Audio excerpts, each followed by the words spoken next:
musical na to ay sumesentro sa letter D. So, ginawa ito, sinulat ito ni Dali Dulu, pinamagatan niyang Delia D. At tungkol ito sa isang drag na person na nasa isang drag bar. Meron siyang dream. Pinipilit. At napaka-determinado niya talaga maabot ang kanyang dream.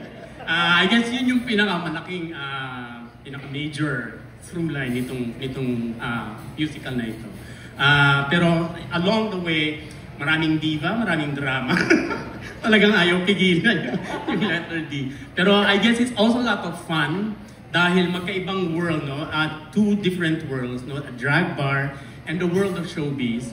At kung paano ito nag-interact at kung paano pumasok si Delia D doon sa mundo na yon. So yun yung, I guess, yung magandang maano natin, punctuated by the wonderful music of Jonathan Manalo.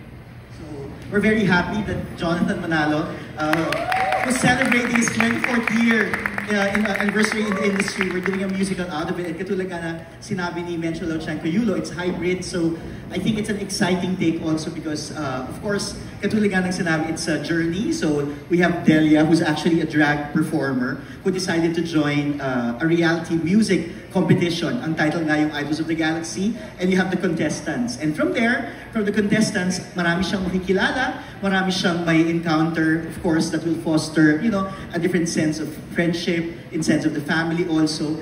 In terms of the journey, as usual, it's always exciting when you're creating an original Filipino musical. But this time, it's not only limited to the worlds of the musical.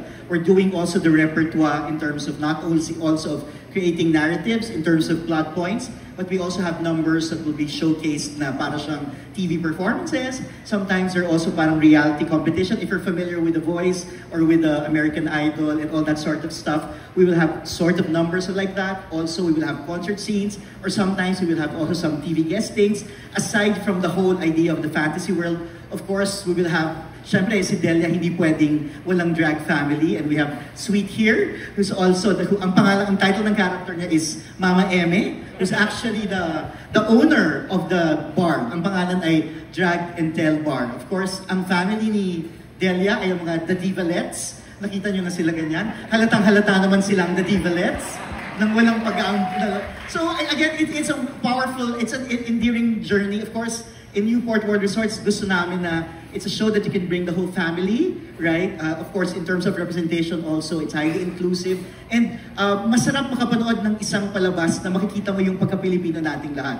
Pagka-Pilipino in terms of everybody, ang ating pagmamahal sa musika, ang ating pagmamahal sa entertainment world, ang ating pagmamahal sa performance, ang ating pagmamahal, we're all dreamers here. And also, yung ating pagpapahalaga sa ating kaibigan, sa ating family. So, I hope you can come. It's a different experience. It's totally different. Kami na magsasabi. It's totally different from Huling LB with the musical. It will be totally different with Brugudoy Stuns to Gudun Stuy. So, we're very much excited. It's in terms of sets, in terms of costumes, hindi naman namin kayo laging short-change. This will be a more exciting, and this will be, like ano namin sinasabi, simple, but again, it becomes more difficult and difficult. But then again, yun, we want you to bring your family, your friends, your barkadas and everything. It's not only for Gen Zs, it's not only for, I don't know, it's for everybody. And yun nga, ang dami kong sinasabi, Jonathan, ha? Right? So in terms of the songs, I mean, I'm sure nagulat kayo kanina. Ay, that's a song pala of Jonathan. Marami po siyang nagawa, and mabibigyan namin siya ng ibang klaseng kulay dito sa Delia D, of the musical featuring the songs of Jonathan. So please come. Please come. It will be a totally different experience. You'll have a good time. At of course, syempre meron tayong camp, meron tayong kulitan, meron tayong landian, at syempre meron tayong kilig at pagmamahalan. Sobra akong excited, and I can say na super akong proud of the outcome. Although hindi ko pa nakikita ng buong buo kasi ongoing rehearsals, but I've seen bits and pieces of greatness. And sobra akong excited na mapanood nating lahat yung kabuuan ng Delia D the Musical. And of course, yung mga music ko, Sabi ko nga, nung nag-yes ako to do this musical, sabi ko, ang dami-dami kong nagawang songs through the years. And hindi ko alam kung paano matatahi. Of course, si Direk Dali Dulu helped me create the story na magtatahi ng mga songs ko. And of course, yung vision ni Direk Dexter sa pag-mount nitong musical overall, sina Miss Menchu. And then si Vince doing the musical arrangement na magtatahi din sa kwento ng Delia D. Sobra akong natuwa kasi yung mga songs, syempre sinulat ko siya with the initial context para dun sa singer or para dun sa teleserye or para dun sa pelikula or base sa sarili kong inspirasyon when I was writing those songs. Pero ngayon na nakalatag siya sa storya ni Delia D, nagkaroon ng sabi ko, ay, ganun pala yung meaning ng kanta na yun. Ay, ganun pala yung pwedeng maging context na yun base sa storya that we're gonna tell dito sa musical na to. And sobra akong excited na makita ninyo at mapanood ninyo dahil ang ganda ng kinalabasan niya. Okay, Vince. Hello, yun. Una, thank you Sir Jonathan for your music kasi ang ganda talaga nung mga songs that we put into the show because it helps tell the narrative of the show and the story that we're trying to tell.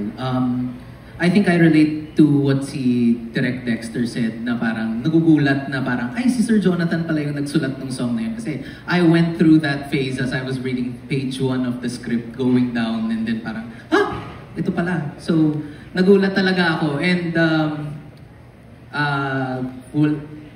I think it was somewhat easy but process-wise, syempre maraming ginagawa but it was easy for me to try and fit the music of Sir Jonathan into the story because for me the story is very relatable. I mean, everybody has dreams, everybody wants to be someone, everybody wants to do something in their life where they feel they're special, whether it's for this reason and for that reason. And ako rin, dinadaanan ko rin yun every day in my life. So again, if I didn't make sense, I will make sense pag narinig ninyo yung music, I hope.